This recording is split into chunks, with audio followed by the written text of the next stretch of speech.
ശ്രീ ആനന്ദ് കൊച്ചുകൂടി ഒരു സ്ക്രീൻഷോട്ടാണ്, അത് പറയുന്നത് എന്താണ്, അത് വ്യാജ സ്ക്രീൻഷോട്ടാണെന്ന് ലീഗും UDF പറയുന്നു. 5 നേരം നിസ്കരിക്കുന്ന ദീനിയായ മുസ്ലിമായ ഷാഫിയെ ചിത്രീകരിക്കുന്ന കാഫിറായ അവിശ്വാസിയെ KK ശൈലജ ചിത്രീകരിക്കുന്ന ഒരു സ്ക്രീൻഷോട്ടാണ്. അതാണല്ലോ ഇപ്പം എന്താണ് വടകരയിലെ LDFന്റെ ജനപ്രതിരോധ യാത്രയുടെ തീം, എന്താണ് സത്യം പറയുന്നവരെ കാഫിറാക്കുന്ന.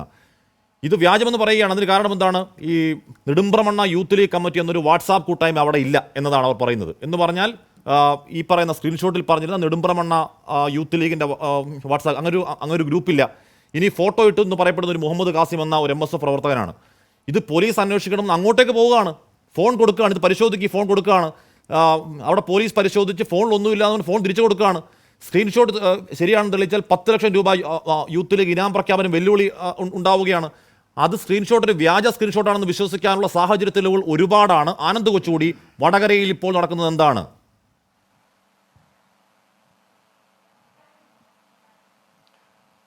ഹാഷ്മി പറഞ്ഞതുപോലെ തന്നെ ഇത് വ്യാജമാണെന്ന് തന്നെയാണ് ഞാനും വിശ്വസിക്കുന്നത്. കാരണം അല്ലെങ്കിൽ ഇപ്പോൾ തന്നെ ഇതിന് കൃത്യമായിട്ടുള്ള നടപടികൾ ഉണ്ടായേനെ.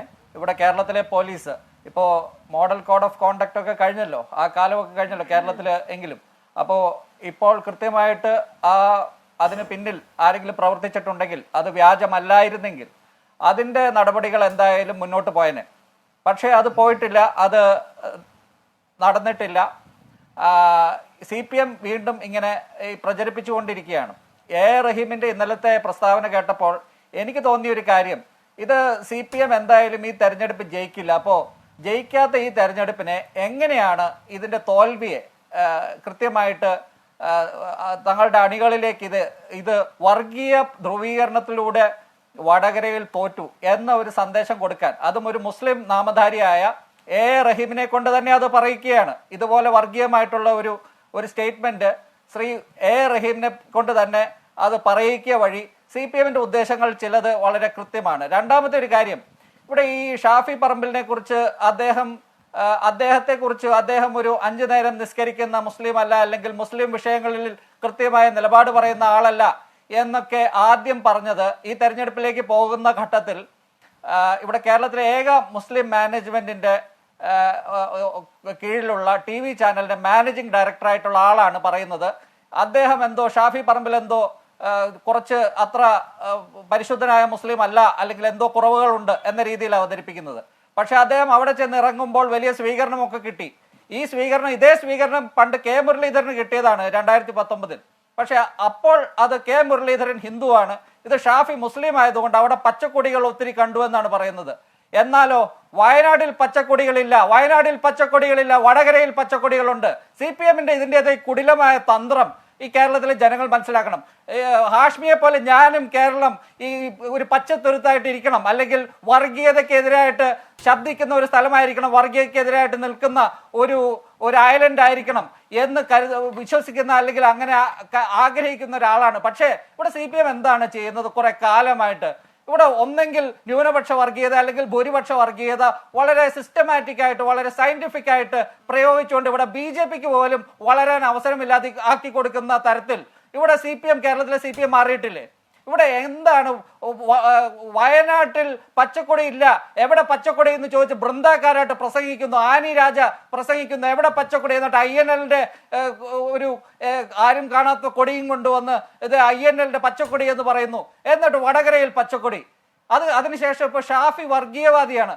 ആദ്യം പറയുന്നു അദ്ദേഹം ശരിക്കുള്ള മുസ്ലിം അല്ല എന്ന്, മറ്റ് തീവ്ര മുസ്ലിം ആശയങ്ങൾ പേറുന്ന ചില ആൾക്കാർ പറയുന്നു. പിന്നീട് അദ്ദേഹം വർഗീയവാദിയാവുന്നു. ലീഗിനെ CPMന്റെ കൂടെ കൂടിയാൽ ലീഗ് വലിയ പരിശുദ്ധന്മാരാവും, മതേതരവാദികളാവും. പക്ഷേ CPMന്റെ കൂടെ കൂടിയില്ലെങ്കിൽ കിട്ടാത്ത മുന്തിരിങ്ങ പുളിക്കും. അപ്പോൾ മുസ്ലിം ലീഗ് വർഗീയ പാർട്ടിയാവും. അങ്ങനെയല്ലേ ഈ MV ഗോവിന്ദൻ മാഷിന്റെ പല സ്റ്റേറ്റ്മെന്റുകളിൽ കൂടി നമ്മൾ മനസ്സിലാക്കേണ്ടത്, അല്ലെങ്കിൽ CPMന്റെ ഈ പ്രസ്താവനകളിൽ കൂടി മനസ്സിലാക്കേണ്ടത്. ഇവിടെ ശ്രീ സമ്പത്ത് എന്നോട് ക്ഷമിക്കണം, അദ്ദേഹം ഇവിടെ ഇരിക്കുമ്പോൾ തന്നെ എനിക്ക് ഇതൊക്കെ പറയേണ്ടി വരുന്നത്. പക്ഷെ ഇവിടെ കുറെ കാലമായിട്ട് CPM ഇങ്ങനെയുള്ള പല വർഗീയ പ്രചരണങ്ങൾ, പല എന്താ പറയുന്നത്, സിസ്റ്റമാറ്റിക് ആയിട്ട് വളരെ ആസൂത്രിതമായിട്ട് ഇത് സയന്റിഫിക് ആയിട്ട് വളരെ ശാസ്ത്രീയമായിട്ട് നടത്തുന്നുണ്ട് എന്ന് ഞാൻ കരുതുന്നു. പിന്നെ ഇവിടെ സന്ദീപ് വാര്യർ പറഞ്ഞ ചില കാര്യങ്ങൾ, ഈ പാലക്കാട്ടെ കാര്യം ഞാൻ പഠിച്ചത് കൊണ്ട് തന്നെ കഴിഞ്ഞ 2-3 ആഴ്ചയ്ക്ക് മുമ്പ് പാലക്കാട് വന്ന് കുറെ ദിവസം ഇതിനെക്കുറിച്ച് അദ്ദേഹത്തിന്റെ ഈ കേരളത്തിലെ സംസ്ഥാന BJPയുടെ ട്രഷററായിട്ടുള്ള ഇ കൃഷ്ണദാസ് അവിടെ സ്റ്റാൻഡിംഗ് കൗൺസിൽ അവിടെ പാലക്കാട് മുനിസിപ്പാലിറ്റിയിലെ വൈസ് ചെയർമാനൊക്കെയാണ്. അദ്ദേഹത്തെയും അവിടെ BJPയുടെ സംസ്ഥാന വൈസ് പ്രസിഡന്റ് ആയിരുന്ന ശിവരാജിനെ പോലെയുള്ള ആൾക്കാരോടൊക്കെ സംസാരിച്ചിരുന്നു. അവിടെ 28 കൗൺസിലർമാരുണ്ട് പാലക്കാട് ഷാഫി എങ്ങനെയാണ് ജയിക്കുന്നത്? പാലക്കാട് കൽപ്പാത്തിയിൽ പോലും അവിടെ ബ്രാഹ്മണർമാർ താമസിക്കുന്ന കൽപ്പാത്തി, ശേഖരീപുരം തുടങ്ങിയുള്ള മേഖലകളിൽ പോലും ഇ ശ്രീധരൻ വന്നിട്ട് പോലും ഷാഫിക്ക് അവിടെ വോട്ട് കിട്ടുന്നു. എന്തുകൊണ്ട് വോട്ട് കിട്ടുന്നു? അത് വേറെ കാര്യം. പക്ഷെ അവിടെ ഷാഫിക്ക് വോട്ട് കിട്ടുന്നു. എന്നിട്ട് പിരായിരി എന്ന് പറയുന്ന ലീഗിന് സ്വാധീനമുള്ള മണ്ഡലത്തിൽ അല്ലെങ്കിൽ പഞ്ചായത്തിൽ ഷാഫിക്ക് ലീഡ് കിട്ടുന്നുണ്ട് അവിടെ. എന്നിട്ട് പോലും അവിടെ കണ്ണാടിയിൽ CPM വോട്ട് മറിക്കുമ്പോഴാണ് ഷാഫി ജയിക്കുന്നതെന്നാണ് ആക്ഷേപം. ശരി, ആയിക്കോട്ടെ, CPM അവിടെ വോട്ട് മറിച്ചു എന്ന് തന്നെ കരുതുക. അങ്ങനെ വന്നാൽ അത് വർഗീയതയാണോ? അത് ഷാഫി വർഗീയത കൊണ്ട് ജയിക്കുന്നതാണോ? ഇവിടെ സന്ദീപ് വാര്യർ പറയുന്നത് എന്താണ്? ഈ പിരായിരി എന്ന് പറയുന്ന ആ പഞ്ചായത്തിൽ നിന്ന് മാത്രമാണോ ഷാഫി അവിടെ ജയിക്കുന്നത്? അങ്ങനെയല്ലല്ലോ. അതും ഒരു വ്യാജമായിട്ടുള്ള ഒരു നറേറ്റീവ് ഉണ്ടാക്കിയാണ് ഇവിടെ ചെയ്യുന്നത്. ഇവിടെ ഷാഫി എന്ന വ്യക്തിയെ അദ്ദേഹം ഒരു പണക്കാരനാണെന്ന് പറഞ്ഞ് ചിലർ വേറൊരു തരത്തിൽ ആക്ഷേപിക്കുന്നു. അത് അദ്ദേഹത്തിന്റെ കുറ്റമല്ല. അദ്ദേഹം ഒരു സമ്പന്ന കുടുംബത്തിൽ ജനിച്ചിട്ടുണ്ടെങ്കിൽ അദ്ദേഹത്തിന്റെ പൊട്ടൻഷ്യൽ, ഇപ്പൊ പണ്ട് ഈ ചില നേതാക്കളെ ക്യാരക്ടർ അസാസിനേഷൻ ചെയ്ത് ഏതോ സിനിമയിൽ പറയില്ലേ, അവന്റെ പേരിൽ പറ്റാവുന്ന അത്ര വ്യാജ പ്രചരണങ്ങൾ, ക്യാരക്ടർ അസാസിനേഷൻ നടത്തുക. ഇനിയിപ്പോ വല്ല സ്ത്രീപീഡന ആരോപണം കൂടിയേ വരാനുള്ളൂ. ഷാഫിക്ക് കുറച്ച് പൊട്ടൻഷ്യൽ ഉണ്ടെന്ന് മനസ്സിലാക്കി ഇവിടെ അടുത്ത തവണ CPMന് വീണ്ടും ഭരണം പിടിക്കണമെങ്കിൽ ഈ അവരുടെ കൂടെയുള്ള വോട്ട് ബാങ്കിന്റെ കൂടെ കുറെ മുസ്ലിം വോട്ടുകൾ കൂടി വരണം.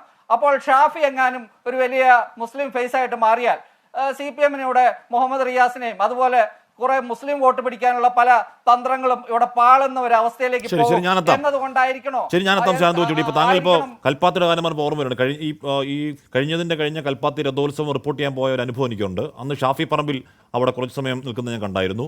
അഗ്രഹാരങ്ങളിൽ ഷാഫി പോകുന്നതും അഗ്രഹാരങ്ങളിലെ അന്തേവാസികൾ അഗ്രഹാരങ്ങളിൽ ജീവിക്കുന്ന മനുഷ്യർ ഷാഫിയോട് ഇടപഴകുന്നതും ആ സ്നേഹമൊക്കെ നേരിൽ കണ്ട ആളെന്നുള്ള നിലയ്ക്ക് ആ അനുഭവം വെച്ച് ഷാഫി ഏതെങ്കിലും തരത്തിൽ വർഗീയവാദിയാണെന്ന് വ്യക്തിപരമായി ഞാൻ വിശ്വസിക്കുന്നില്ല കേട്ടോ.